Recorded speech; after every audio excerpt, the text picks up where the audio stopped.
നമസ്കാരം, ഏവർക്കും അക്ഷയ മലയാളം ന്യൂസിലേക്ക് സ്വാഗതം. ജൂലൈ മാസം ആരംഭിക്കാൻ ഇനി മണിക്കൂറുകൾ മാത്രം ബാക്കി. എല്ലാ മാസവും പോലെ ഇത്തവണയും രാജ്യത്ത് ചില പ്രധാനപ്പെട്ട സാമ്പത്തിക മാറ്റങ്ങൾ പ്രാബല്യത്തിൽ വരികയാണ്. എന്നാൽ ഇത്തവണത്തെ മാറ്റങ്ങൾ സാധാരണക്കാരെയും ശമ്പളക്കാരെയും പെൻഷൻകാരെയും ബാങ്ക് അക്കൗണ്ട് ഉപയോഗിക്കുന്നവരെയും UPI ഉപയോഗിക്കുന്നവരെയും നിക്ഷേപകരെയും നേരിട്ട് ബാധിക്കുന്ന കാര്യമാണ് വന്നിരിക്കുന്നത്. അതുകൊണ്ട് തന്നെ വീഡിയോ മുഴുവനായി കാണാൻ ശ്രമിക്കുക. ജൂലൈ 31 ആദായ നികുതി റിട്ടേൺ അവസാന തീയതിയാണ്. TDS സംബന്ധിച്ച പുതിയ നിയമങ്ങൾ വന്നിട്ടുണ്ട്. UPI ഇടപാടുകളിലെ മാറ്റങ്ങൾ, ആധാർ അപ്ഡേറ്റ്, LPG സിലിണ്ടർ വില, വിവിധ ബാങ്കുകളുടെ ക്രെഡിറ്റ് കാർഡ് നിയമങ്ങളിലെ മാറ്റങ്ങൾ എല്ലാം വിശദമായി നോക്കാം.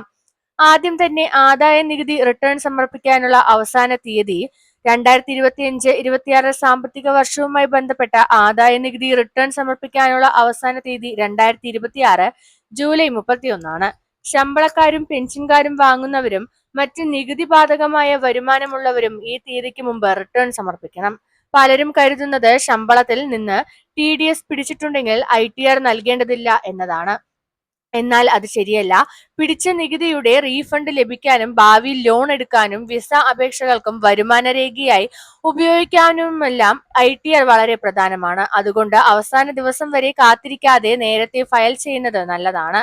സാധാരണ ശമ്പള വരുമാനമുള്ളവർക്കും ചെറിയ പലിശ വരുമാനമുള്ളവർക്കും ITR 1 ആണ് ഉപയോഗിക്കുന്നത്. ഒന്നിലധികം സ്വത്തുക്കൾ, മൂലധന ലാഭം തുടങ്ങിയവ ഉള്ളവർക്ക് ITR 2 ആവശ്യമായി വരും. ഏത് ഫോം നൽകണമെന്ന കാര്യത്തിൽ സംശയമുണ്ടെങ്കിൽ ചാർട്ടേഡ് അക്കൗണ്ടന്റിന്റെ സഹായം തേടാം. അവസാന തീയതി കഴിഞ്ഞ് ഫയൽ ചെയ്താൽ വൈകിയതിനുള്ള ഫീസ് വരാം. ചില സാഹചര്യങ്ങളിൽ പലിശയും ബാധിക്കാം.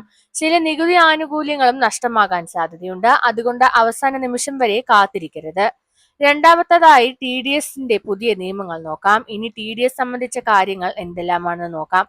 ടാക്സ് ഡിഡക്റ്റഡ് അറ്റ് സോഴ്സ് ആണ് TDS. അതായത് നിങ്ങൾക്ക് പണം നൽകുന്നതിന് മുൻപ് സർക്കാർ നികുതി പിടിക്കുന്ന സംവിധാനം.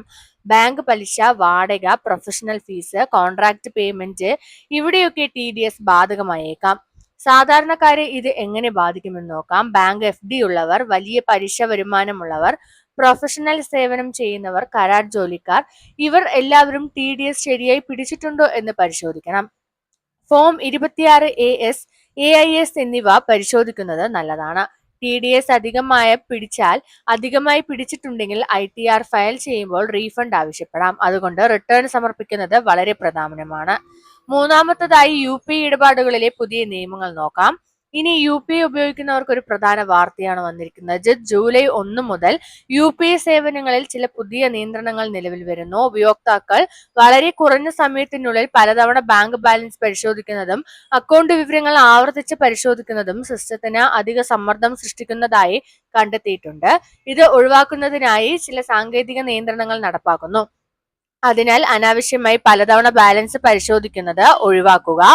UPI ഉപയോഗിക്കുന്നവർ ശ്രദ്ധിക്കേണ്ടത് മൊബൈൽ നമ്പർ ബാങ്ക് അക്കൗണ്ടുമായി ശരിയായി ലിങ്ക് ചെയ്തിട്ടുണ്ടെന്ന് ഉറപ്പാക്കുക. ബാങ്കിൽ രജിസ്റ്റർ ചെയ്ത മൊബൈൽ നമ്പർ മാറ്റിയാൽ ഉടൻ അപ്ഡേറ്റ് ചെയ്യുക.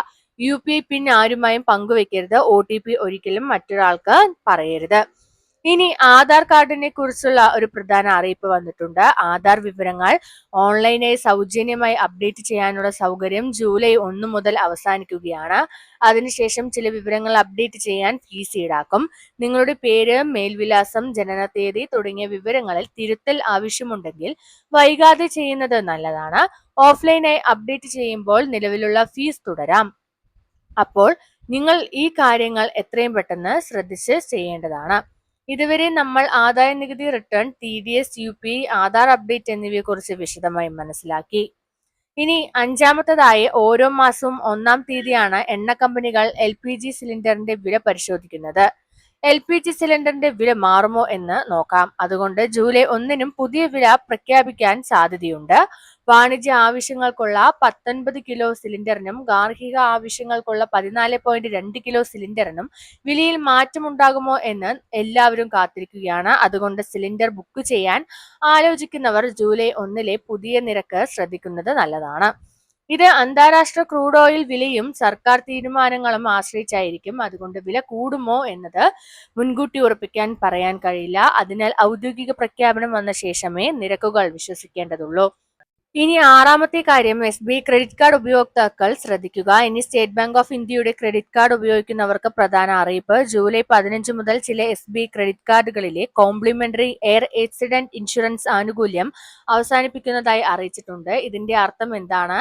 മുൻപ് ചികിത്സാ കാർഡുകൾക്ക് അപകട ഇൻഷുറൻസ് പരിരക്ഷ ലഭിച്ചിരുന്നു.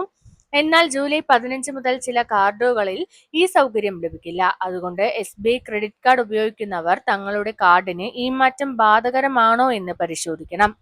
ഇത് ആരെയെല്ലാം ബാധിക്കുമെന്ന് നോക്കാം. എല്ലാ കാർഡുകളെയും ഒരുപോലെ ബാധിക്കില്ല. നിങ്ങളുടെ കാർഡിന്റെ നിബന്ധനകൾ പരിശോധിക്കണം. ഔദ്യോഗിക അറിയിപ്പുകൾ ശ്രദ്ധിക്കേണ്ടതുണ്ട്. ഏഴാമത്തേതായി ആക്സിസ് ബാങ്കിന്റെ ക്രെഡിറ്റ് കാർഡിലെ മാറ്റങ്ങൾ നോക്കാം. ഇനി ആക്സിസ് ബാങ്ക് ഉപയോക്താക്കൾക്കുള്ള പ്രധാന വാർത്തയാണ്. ജൂലൈ 1 മുതൽ ചില ക്രെഡിറ്റ് കാർഡുകളിലെ റിവാർഡ് പോയിന്റ്സ് ലഭിക്കുന്ന രീതിയിൽ മാറ്റങ്ങൾ വരുന്നു. ഇതുവരെ നിങ്ങൾക്ക് ലഭിച്ചിരുന്ന എല്ലാ ഇടപാടുകൾക്കും പഴയ രീതിയിൽ റിവാർഡ് പേയ്മെന്റുകൾ ലഭിക്കണമെന്നില്ല. ചില വിഭാഗങ്ങളിൽ പേയ്മെന്റുകൾ കുറയാം. ചില വിഭാഗങ്ങൾക്ക് പരിധി നിശ്ചയിച്ചിട്ടുണ്ടാകാം. അതിനാൽ നിങ്ങളുടെ കാർഡിന്റെ പുതിയ നിബന്ധനകൾ ബാങ്കിന്റെ ഔദ്യോഗിക വെബ്സൈറ്റിലോ മൊബൈൽ ആപ്പിലോ പരിശോധിക്കാവുന്നതാണ്. ഇനി എട്ടാമത്തെ കാര്യം നോക്കാം. HDFC ബാങ്ക് ക്രെഡിറ്റ് കാർഡ് മാറ്റങ്ങൾ നോക്കാം. ഇനി HDFC ക്രെഡിറ്റ് കാർഡ് ഉപയോഗിക്കുന്നവർക്ക് ഒരു പ്രധാന അറിയിപ്പാണ് വന്നിരിക്കുന്നത്. ചില ഇടപാടുകളിൽ റിവാർഡ് പോയിന്റ്സ് ലഭിക്കുന്ന നിബന്ധനകളിൽ ബാങ്ക് മാറ്റം വരുത്തിയിട്ടുണ്ട്. പ്രത്യേകിച്ച് ഓൺലൈൻ ഇടപാടുകൾക്കും ചില വിഭാഗങ്ങളിലെ ചെലവുകളും ഇനി പഴയതുപോലെ റിവാർഡ് ലഭിക്കണമെന്നില്ല. അതുകൊണ്ട് പുതിയ നിബന്ധനകൾ അറിയാതെ വലിയ തുക ചെലവഴിക്കുന്നത് ഒഴിവാക്കുക.